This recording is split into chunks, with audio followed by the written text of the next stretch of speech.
Welcome back to Optimize Health, where we're making easy, healthy, and delicious meals. Today we are going to make chocolate chip cookies, and I am going to be using some Baileys. Feel free to opt out or to use something like Kahlua, which is also very sweet and goes well with chocolate. Our meals are all gluten-free, usually keto, or at least very low carb. So you should talk to your doctor, healthcare provider, or veterinarian to see if any of these recipes, suggestions, or contents of these videos are right for you. Nothing contained in these videos are intended to be taken as medical advice. Use at your own risk. So I do use my proprietary flour blend, which is an almond flour based blend. You can get things like almond flour or almond meal from Trader Joe's. And I am going to be using some surprisingly healthy ingredients, and chocolate chip cookies don't have to be just a treat. They can be we eat some sort of baked good pretty much every week without guilt, and it's low carb, low sugar, or no sugar added. So I'm going to be using coconut oil. This is an organic extra virgin coconut oil that I get from Trader Joe's as well. And I love Kerrygold butter, which is a grass-fed butter that contains a lot of different nutrients that can help support health, including high amounts of butyrate, which is a fatty molecule that our body will actually, in the gut, actually make using fiber foods. So having enough vegetables to help support natural production is good, but butter is actually a really good source of butyrate also, and it's giving your intestinal tract and the cells in there the molecule directly that they'll be able to utilize. A couple other good things with butter, for example, are retinol, like a type of vitamin A that helps our cells with repair and healing. And some of these benefits, like the butyrate, can help to be anti-inflammatory and anti-cancer providing benefits. So there are also omega-3 fats in grass-fed butter, and these are long-chain fatty acids that we often will supplement as an omega-3 or DHA, EPA. Fish oil is also another source of it, but you can get some good benefits from butter. So those are just a few of the benefits for butter. And looking at dark chocolate, you can get a lot of polyphenols, there's a lot of fiber, there are quite a few minerals like iron and magnesium can be high quantity relatively when you're talking about dark chocolate. It also has a lower sugar content and a surprisingly high fiber content. A lot of dark chocolates tend to have like 10 grams of fiber in a couple of servings, so you can really help to get your daily requirements that way. And the dark color provides these polyphenols and other chemical compounds that again help the gut bacteria to thrive at their optimal level, which they're then able to help us by creating substances that support us as their host organism. So I don't feel guilty about eating these cookies, and I hope that you also go on and try it and enjoy them as well. So I have my proprietary blend. This is about 1 cup. I basically, my trademark for my baked goods is using cauliflower, and so we have rice cauliflower. I'm gonna do about a 1-to-4 ratio.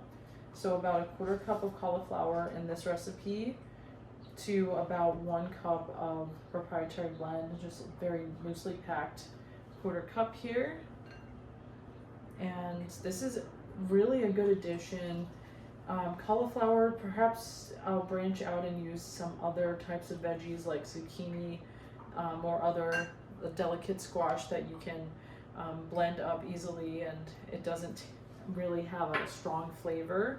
I really love cauliflower because it's so versatile, and it's as a member of the cruciferous family, can really help with women's health. In particular, it may be helpful with balancing hormones. for like perimenopausal, menopausal women, getting rid of excess estrogen potentially, which can definitely help in those sort of age groups and people that are experiencing that sort of time in life. So I just sort of blend this up. I like to use an organic, this 100% stevia, so it's green, because it's all natural and not processed. You need to use a little more than maybe typical other sweeteners. So I'm gonna use about 1.5 to 2 teaspoons for this recipe. It may be still up in the air of what we know about erythritol, but this is an occasional addition to my recipes, and you know, instead of having granulated sugar, I'm going to do about 1 tablespoon of granulated erythritol.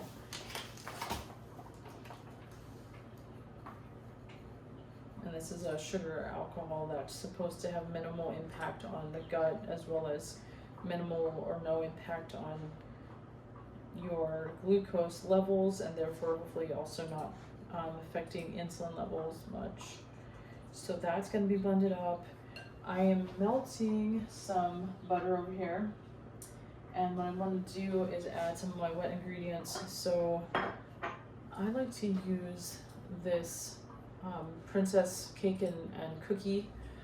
Laura Ann is one of my favorite baking and candy flavor producers. So we're just going to do a little drop in here in the butter. About a drop should be enough. It just adds a little more depth of flavor because it's got sort of a slight like citrus and slight nutty blend to it, and it might be okay as a standalone. I do have a bunch of different props here, so I do tend to add just extra things, but you might be able to omit the extra vanilla extract if you don't have it. I should go back and mention that in the proprietary blend, I've already added quite a bit of leavening, quite a bit of baking powder. Cauliflower sometimes needs a little more encouragement to rise, but it's good to add cauliflower to recipes that do use almond flour as a base, because the almond flour or almond meal, if you're getting that type like I'm using here, it just doesn't rise as well. So you might want to encourage it a little bit more by using a bit more leavening. So I'm trying to mix all of these, the flavors into this butter. And then I'm also going to add the Baileys. And I'm going to add about 1 tablespoon of Baileys.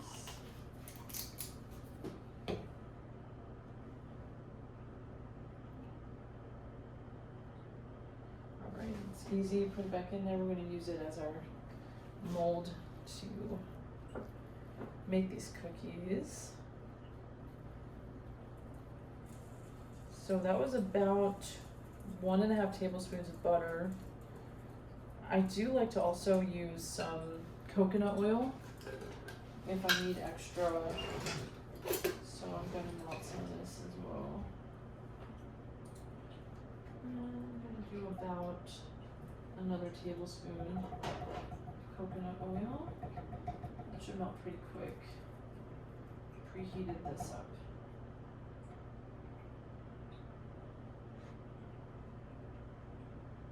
So I can get a little more out.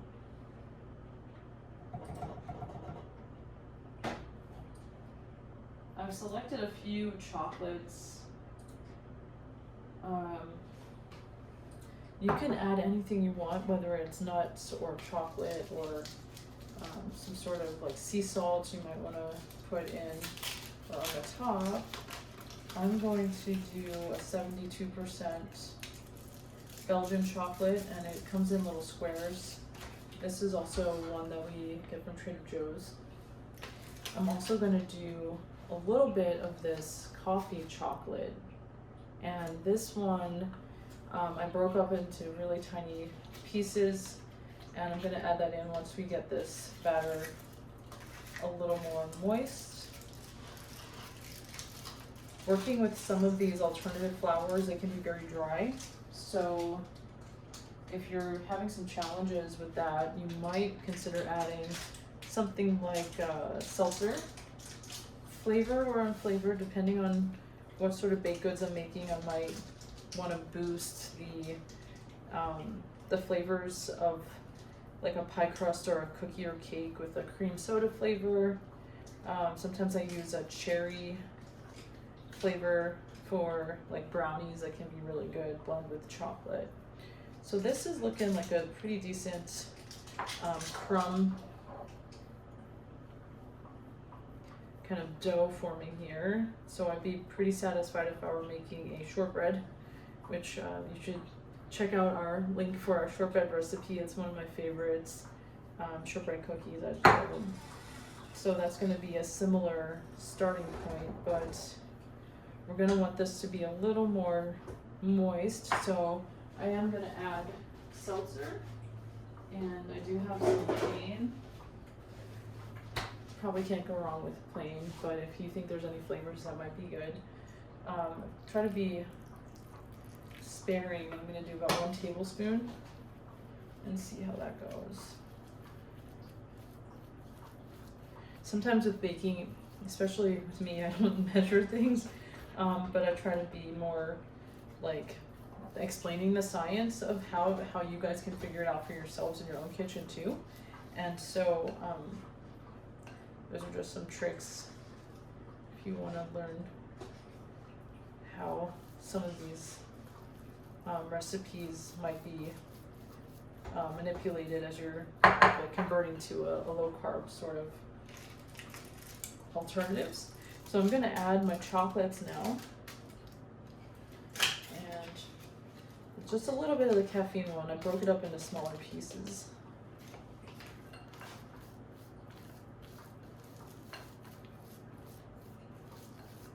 These may take a little while to bake. I'm gonna see if I can get maybe 6 cookies out of this batch. And I've already heated up this pan, placed my little silicone cups. It's just so easy, they just pop right out. So I like to use these for pretty much all my baking needs. And I'm just gonna get a scoop, try to get a good amount of chocolate in them, and get it in there. They're not too hot to touch the sides or the top, so you can move them around as needed. And it doesn't have to be, the dough doesn't have to go in kind of fitting the mold entirely. It can kind of be a little more loose. It doesn't have to be like a cupcake. So you can shape it however you like. Pop it back in. Get some good chocolate here. And this recipe could certainly be completely vegan if you're going to omit the butter and just go for all those wonderful benefits of the dark chocolate and use the coconut oil. You would just substitute that 1.5 tablespoons of butter for the rest, 1.5 tablespoons of coconut oil. A 1-to-1 ratio should work just fine.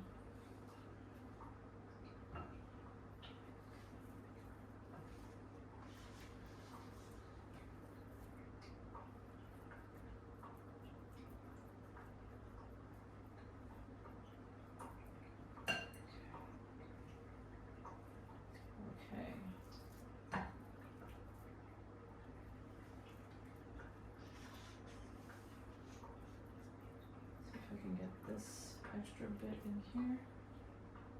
Alrighty. I'm gonna watch for these to start to rise a little bit and expand a little bit and sort of brown. My estimate on medium-low heat is about 20 or 30 minutes. So we will be back to show you the final products. Welcome back to Optimize Health, where we're making easy, healthy, and delicious meals. Today we made a chocolate chip cookie that has 72% dark chocolate, and we added some Bailey's Irish cream. We baked these in a Dutch oven, and they're in some silicone molds, so it's going to be pretty easy to pull these out. I'm just going to pop them into a little dish here. Still pretty hot, but easy to touch. They're so hot and they smell delicious. We did proprietary flour blend and cauliflower, so they are probably about 5 carbs each.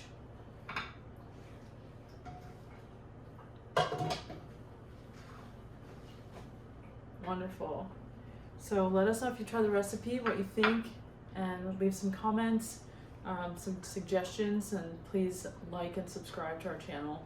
And we'll look out for any suggestions you have for other dishes that we can help to convert to low carb or keto or just healthier in general. Thank you.